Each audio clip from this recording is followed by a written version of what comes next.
జై సింగరేణి.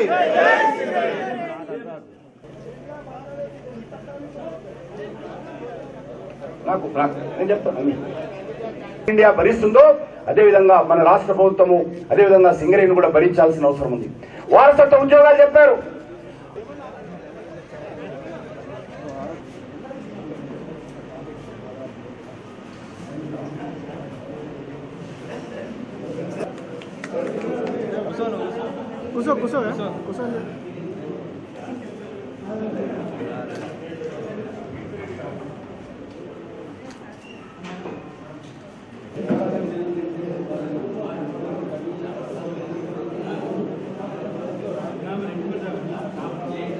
తెలంగాణ రాష్ట్రం కోసం పోరాటం చేస్తున్నప్పుడు కార్మిక లోకంలో అన్ని వర్గాల కార్మికులకు సింగరేణి కార్మికులు ఆదర్శంగా నిలబడి ఆ రోజు తెలంగాణ ఉద్యమంలో కీలక పాత్ర పోషించిన విషయం మీకు అందరికీ తెలుసు.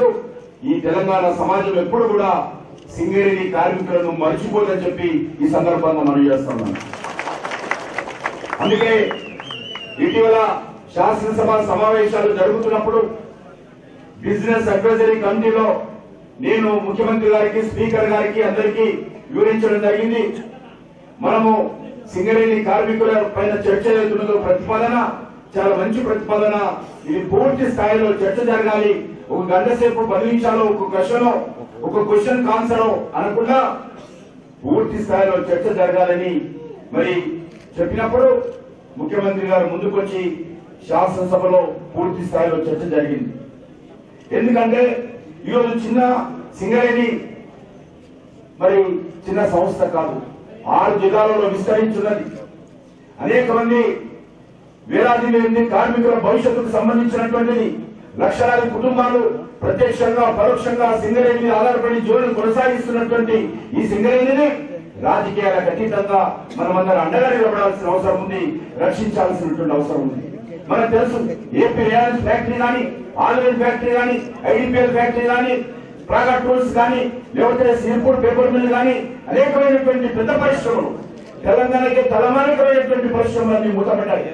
మీకు అందరూ తెలుసు, వాజ్పేయి గారు ప్రధానమంత్రిగా ఉన్నప్పుడు సింగరేణి అప్పుల భారంతో ఇది కూడా మూసివేసేటువంటి పరిస్థితి వచ్చినప్పుడు ఆ రోజు వాజ్పేయి గారు సింగరేణికి సుమారు 1100 కోట్ల రూపాయలు ఇచ్చి ఎట్టి పరిస్థితుల్లో మాట్లాడడం పెట్టి ఈ సింగరేణిని మనం రక్షించుకోవాలని చెప్పి ఆ రోజు చెప్పిన విషయాన్ని సందర్భంగా మనం చేస్తున్నాం.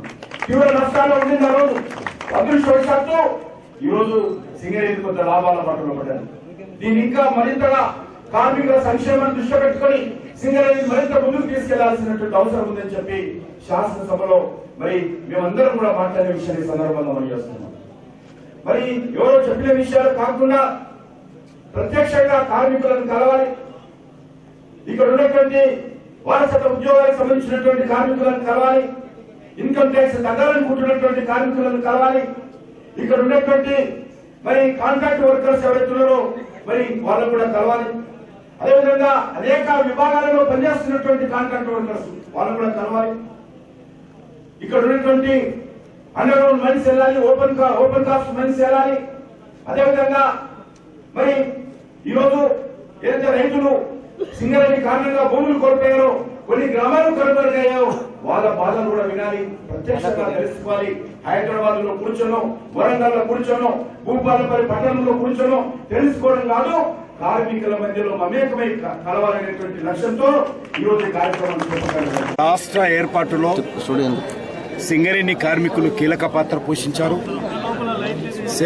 తెలంగాణ రాష్ట్రం ఏర్పడిన తర్వాత 6 జిల్లాలలో విస్తరించినటువంటి సింగరేణి కూడా అత్యంత ప్రాధాన్యత ఉన్నది. అందులో భాగంగానే ఇటీవల జరిగినటువంటి శాసనసభ సమావేశాలలో ఒకరోజు ప్రత్యేకంగా సింగరేణి సమస్య పైన మరి చర్చించడం జరిగింది. ఆ సందర్భంగా నేను అనేక అంశాలు శాసనసభలో ప్రభుత్వం దృష్టికి, ముఖ్యమంత్రి గారి దృష్టికి తీసుకొచ్చాను.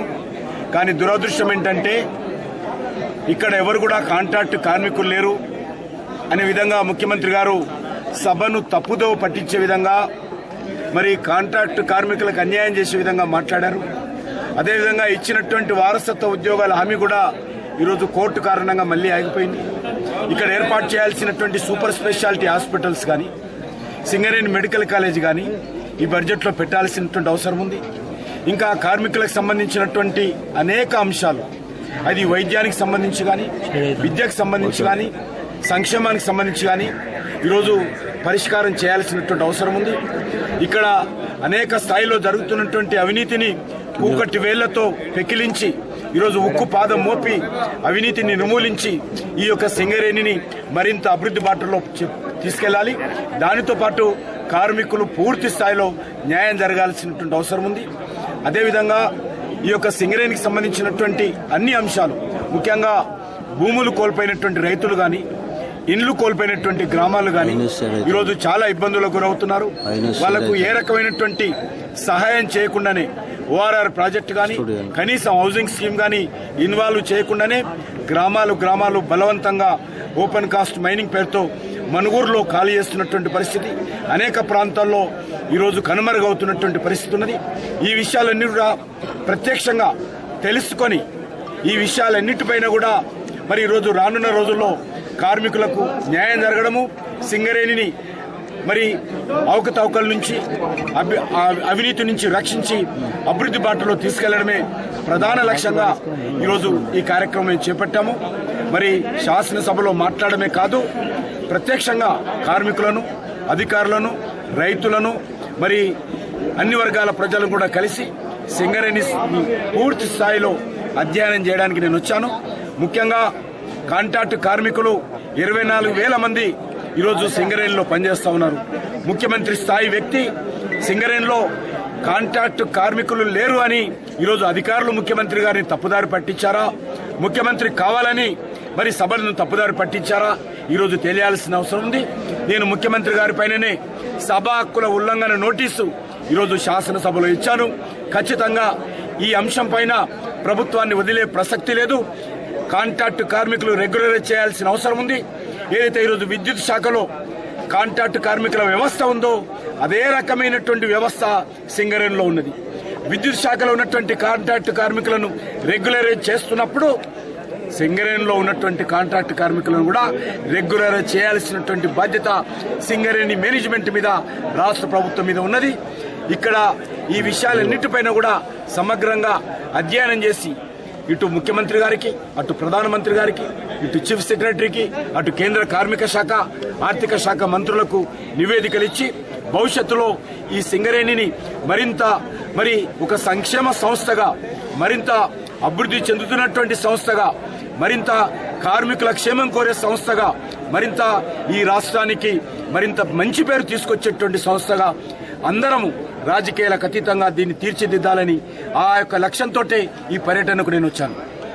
కానటువంటి కార్మికుల కోసం కోల్ ఇండియా సంస్థ కార్మికులు కడుతున్నటువంటి ఇన్కమ్ ట్యాక్స్ లో పెర్క్స్ సంబంధించినటువంటి ఏదైతే మరి లాభం చేకూరే విధంగా భరిస్తున్నదో సింగరేణి రాష్ట్ర ప్రభుత్వం కూడా కొంత మేరకు భరించాలి. మరి ఆ రకంగా కోల్ ఇండియాలో, దేశవ్యాప్తంగా ఉన్నటువంటి కోల్ ఇండియాలో సుమారు 2.5 లక్షల మంది కార్మికులకు మరి ఉపయోగపడే విధంగా ఈరోజు కోల్ ఇండియా కొన్ని చర్యలు తీసుకున్నది. అదే విధానము ఇక్కడ సింగరేణిలో రావాలి. అదేవిధంగా ఇక్కడ ఇన్కమ్ ట్యాక్స్ సంబంధించినటువంటి అంశం ఏదైతే ఉన్నదో ఈ పెర్క్స్ తీసేసినట్లయితే బెనిఫిట్స్ ఏవైతే వస్తున్నాయో, స్పెషల్ అలవెన్స్లు ఏవైతే వస్తున్నాయో, అలవెన్స్ల మీద ఇన్కమ్ ట్యాక్స్ తీసేసినట్లయితే మిగతా విషయంలో కూడా నేను తప్పకుండా ప్రధానమంత్రి తోటి, కేంద్ర ప్రభుత్వంతో కూడా రిప్రజెంటేషన్ చేసి కార్మికులకు మేలు జరిగే విధంగా మా వంతు ప్రయత్నం మేము తప్పకుండా రాష్ట్ర ప్రభుత్వంతో ఏ రకంగా ప్రయత్నం చేస్తామో అదేవిధంగా కేంద్ర ప్రభుత్వంతో కూడా అదేవిధంగా ప్రయత్నం కొనసాగిస్తాము.